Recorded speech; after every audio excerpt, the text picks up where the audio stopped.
Hello and welcome back everyone. कैसे हो आप? First of all thank you so much last video को इतना लाइक एंड प्यार देने के लिए। एंड आपने जैसा बोला था कमेंट में प्लांट ब्रीडिंग पे बनाने के लिए, मैंने उसका प्लेलिस्ट एक नया बना दिया है। Please go and check it out. और भी कोई भी पसंद है तो प्लीज़ मुझे कमेंट करके नीचे बताइएगा कि आपको किस पे वीडियोज़ चाहिए। चलिए तो अपन सेकेंड वीडियो पे चलते हैं, reproduction in farm animals which is the part of the life stock and poultry management. Okay, so यहाँ जैसे देख सकते हैं हम, एक फादर एक मदर है, एक उनका बेबी है। तो reproduction is the ability to produce offspring similar to themselves. Okay, तो इसी टॉपिक पे हम, ये थोड़ा ह्यूमन से डिफरेंट होता है because humans are the primates and जो नॉन प्राइमेट्स होते हैं जैसे काउस बफेलोस, इनका थोड़ा सा अलग रिप्रोडक्टिव सिस्टम होता है। ठीक है, तो हम इनको मेल्स को फीमेल को अच्छे से की करके पढ़ेंगे और इनके रिप्रोडक्टिव पार्ट के बारे में जानेंगे, then fertilisation and at last about the baby that is calf in case of cows. Okay, so first of all reproductive part का हम बात करेंगे। तो जैसे कि यहाँ आप देख सकते हैं रिप्रोडक्टिव पार्ट में फीमेल है and that is male. Female cow का अगर हम बात करेंगे तो फर्स्ट ऑफ ऑल आपको वुल्वस दिख रहा है बाहर आउटर साइड में। देन इट इज़ एनस जो कि एंड ऑफ इंटेस्टाइन पे लोकेटेड है। Then there is an ovary, और ओवरी आपको अच्छे से दिख रही है यहाँ पे। और नीचे देन है, मैं ओवरी को मेंशन कर देती हूँ अगर नहीं दिख रहा डायग्राम में। देन नीचे है ब्लैडर। ओके, और इधर जो हम थोड़ा अच्छे से दिख रहा है डायग्राम, उसमें देखते हैं ओवरी, उसके जिस पास फेलोपियन ट्यूब है। ओके, जिससे मैं फिर से मेंशन कर देती हूँ। नीचे है vagina and last is the vulva. Okay, so that is kind of similar to human beings, human female. अगर हम मेल का बात करते हैं तो मेल का हम देखते हैं कि इधर फर्स्ट ऑफ ऑल डक्ट्स हैं। देन देयर इज टेस्टिकल जहाँ पे स्पर्म का प्रोडक्शन होता है, स्पर्मेटोजेनेसिस होता है।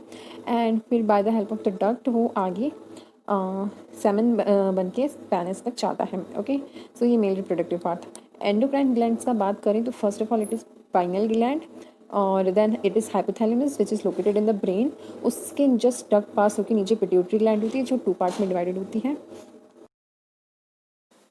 उसके आगे हम देखेंगे पिट्यूटरी ग्लैंड के आगे, then there is adrenal cortex situated just about the kidney. Then there is ovary जो भी हमने देखी थी, एंड देन प्लासेंटा। ओके, इसके बाद अगर हम इनका सिक्रेशन, हार्मोन सिक्रेशन देखें तो हाइपोथैलेमस जो भी हमने ऊपर देखा था ब्रेन में सिचुएटेड होता है, उसी हाइपोथैलेमस के नीचे जुड़ा हुआ है pituitary gland which is divided into 2 parts, that is anterior pituitary and posterior pituitary.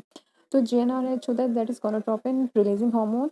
ये पॉजिटिवली फीडबैक देता है एंटीरियर पिट्यूटरी को, एंड एंटीरियर पिट्यूटरी फिर एफएसएच एंड एलएच इंड्यूस करती है। एफएसएच जो होता है वो ओवरी पे जाके एस्ट्रोजन रिलीज करता है। Okay, which again gives the positive feedback to the hypothalamus to secrete more GnRH. Okay, and जो एलएच होता है, एलएच जो होता है वो ओवरी पे जाके ओवल्यूशन करता है। जब एलएच का अमाउंट बढ़ जाता है then it is known as LH surge. और देन एलएच जो होता है ल्यूटिनाइजिंग हार्मोन, ओव्यूलेशन के साथ साथ ये ओवरी जो रप्चर हो जाती है, ओवरी जिसको कॉर्पस ल्यूटेटम बोलते हैं, उससे प्रोजेस्टेरोन निकलता है which give negative feedback to the hypothalamus, and ultimately वो जीएनआरएच का सिक्रेशन है वो स्टॉप कर देता है। एंड इसको ल्यूटोजेनेसिस भी बोलते हैं इस स्टेज को।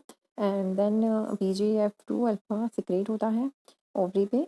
तो ये 4 स्टेजेस होती है, folliculogenesis, ovulation, luteinogenesis and luteolysis.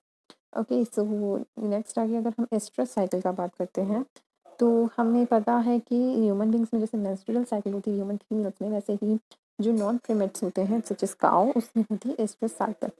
Okay, अगर हम देखेंगे तो on the basis of oestrus cycle these mammals are of 2 types. एक होते हैं मोनोएस्ट्रस एनिमल जिसको मैं एम से लिख रही हूँ, and second one is the polyestrous animal जिसको मैं पी से लिख रही हूँ।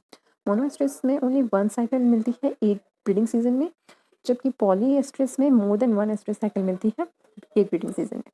इसके जैसे एग्जाम्पल की बात करें तो माउस, पिग, स्क्वेरल, कैट, ये सब पॉलीएस्ट्रस एनिमल्स में आती हैं। ओके, अगर हम एस्ट्रस साइकिल का बात करते हैं तो ये फिर 4 स्टेजेस में डिवाइडेड होती है, pre oestrus phase, oestrus phase, meta oestrus phase and anoestrus, या उसको डायस्ट्रस फेज भी बोलते हैं। फर्स्टली जो प्री एस्ट्रस होता है उस स्टेज में oogenesis स्टार्ट होता है ओवरी में, और एस्ट्रोजन लेवल मिनिमम होता है। ठीक है, लो कंसनट्रेशन में जब एस्ट्रोजन का कंसनट्रेशन लो होता है तो ब्लड कैपिलरीज ज़्यादा ब्रांच हो जाती हैं, ज़्यादा शाखाएं निकल आती होंगी, मसल्स जो होती है यूट्रस की वो ज़्यादा एक्टिव हो जाती हैं, और जो स्ट्रेटम बेसिलस होता है वो डिवाइड होकर स्ट्रेटम फंक्शनली बनाता है।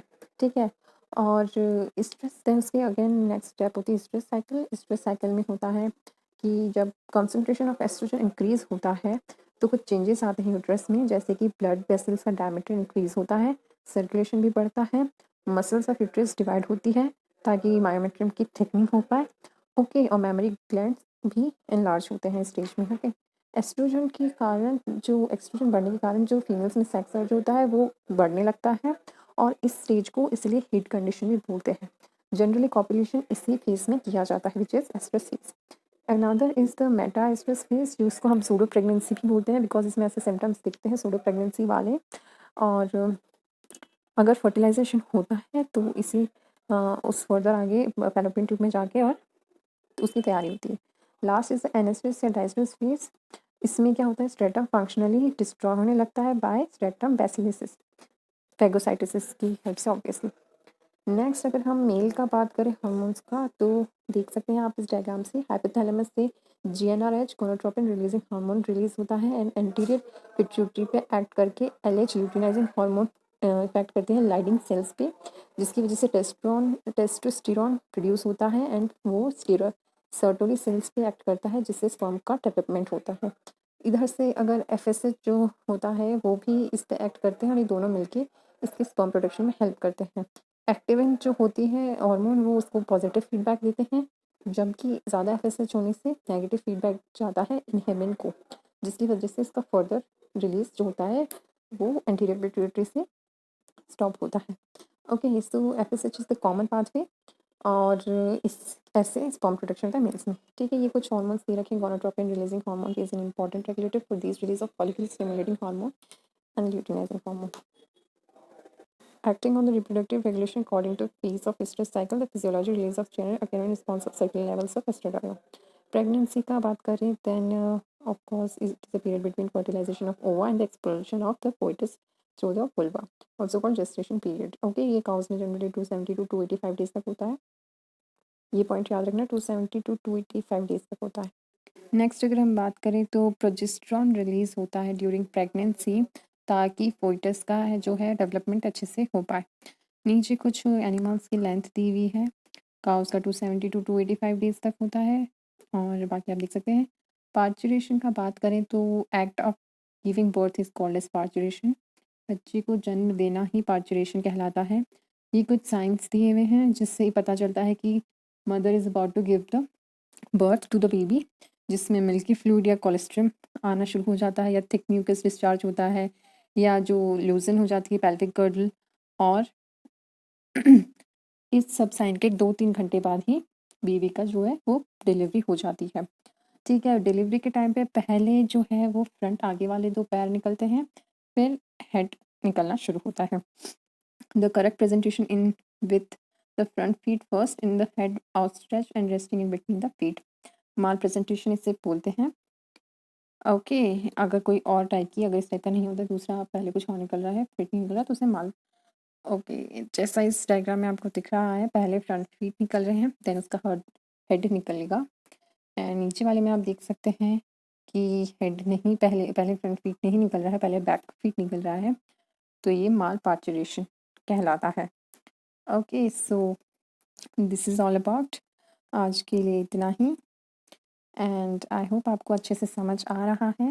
एंड कोरोना में प्लीज़ अपना ध्यान रखें, घर पे रहिए, सेफ रहिए, और जितना हो सके पढ़ाई कीजिए अच्छे से, एंड मैं आपके लिए वीडियोस डालती रहूँगी। कोई भी प्रॉब्लम आती है आपको, आप नीचे मुझे कमेंट करके डाउट में पूछ सकते हैं, और अच्छे से आप अपना तैयारी कीजिए घर पे बैठ के, और हैंड वॉश करते रहिए। अपनी हेल्थ का ध्यान रखना इम्पॉर्टेंट है, रादर पढ़ाई भी साथ साथ करते रहिए। और ये चीज़ मैं आपको बताना भूल गई थी कि बेबी को काफ बोलते हैं। So this is all about today's lecture. और भी आप कुछ हो, आप मुझे बताना चाहें तो नीचे कमेंट करके ज़रूर बताइए। Okay, bye, thank you.